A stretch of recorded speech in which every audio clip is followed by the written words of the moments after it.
On the outskirts of Richmond, Virginia, in the cold November of 1987, something occurred that remains one of the most perplexing deaths in the history of American criminology. No one has ever been able to explain how it was possible. The Richmond Police Department still keeps this case in sealed archives, refusing to give any official comments. But the story of what happened to Michael Grant continues to haunt those who were involved in the investigation. Michael Grant was an ordinary man, a 42-year-old accountant, living with his wife Sarah in a two-story house on Blackstone Street. People described him as withdrawn, quiet, the type who preferred to spend evenings at home reading books and listening to classical music. His wife Sarah worked as a nurse at the local hospital and often worked night shifts. Their neighbors rarely saw them together.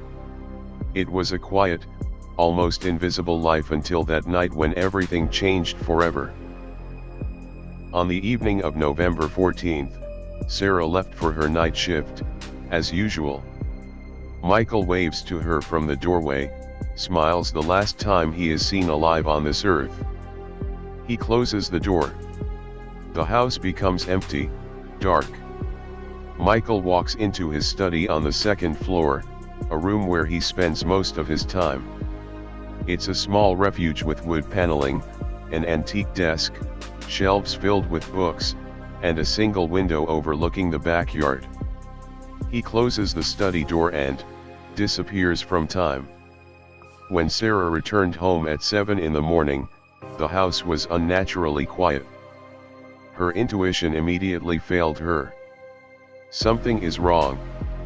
She climbed the stairs, called out for Michael, but received only echoing silence in response.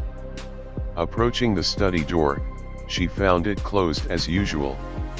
She knocked. No answer. She tried to open the door, but it was not locked. It swung open. What she saw made her blood freeze in her veins. Michael lay on the floor in the middle of the room, dressed in his nighttime suit. But his body was in a condition that seemed impossible. His skin was absolutely black, not blue from asphyxiation, not white from blood loss, but purely, evenly black, as if he had been charred from within. His eyes were closed, his face peaceful, almost serene. But the most horrifying was the smell, a sharp, chemical odor that seemed to emanate from his body. Sarah screamed. She ran out of the room and called the police. When police arrived, they discovered a scene that immediately puzzled them.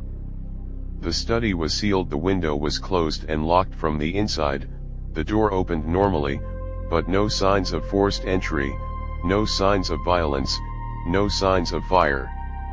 The house had not burned. The furniture was not damaged. The carpet under the body was slightly discolored, but not burned. How could a man's body become completely black without burning anything around him? The medical examiner, Dr. Richard Hamilton, was even more puzzled.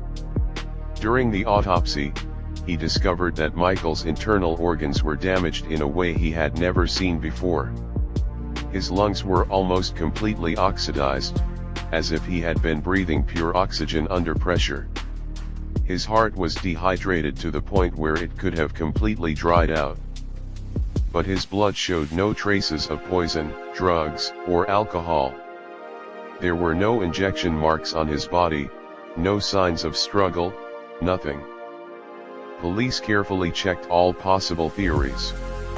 Suicide, but how did he do it? Where was the method? Murder, but who could enter a locked room and leave without leaving a trace? Fire, but fire would be noticeable, the house would smell of smoke, the furniture would be burned.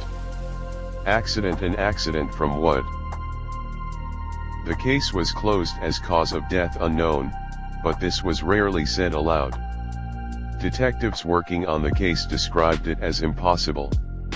One of them, Detective James Carter, even 20 years after this event in a radio interview said, "This did not fit any logical explanation. It was as if a person had been destroyed from within by something we cannot see or measure. Sarah lived another 5 years after Michael's death. She rarely spoke about what happened. Those who saw her in those days described a woman who was broken, who looked at the world with an expression of horror that never disappeared. She died in 1992 from a stroke. Some said that in fact, she died from what she saw that night. The house on Blackstone Street was sold 3 times after that. Each family living there reported the same thing, a cold spot in the second-floor study that they could never warm up. The smell barely noticeable, but recognizable to those who had ever heard the story seemed to emanate from the walls themselves. The last family moved out after 2 months. The house was demolished in 2003, and a parking lot was built in its place. Today, if you ask the Richmond Police Department about the case of Michael Grant, you will be told that it is closed. If you ask the medical examiner who conducted the autopsy, they will refuse to speak. If you ask the neighbors who remember that day, they will shrug and say it was a long time ago, and it's better to forget about it. But the files remain. The evidence remains. And one unanswered question remains that haunts anyone who knows about this case: what force in this world is capable of doing to a person what was done to Michael Grant? What invisible force can oxidize a body from within without leaving traces on the external world?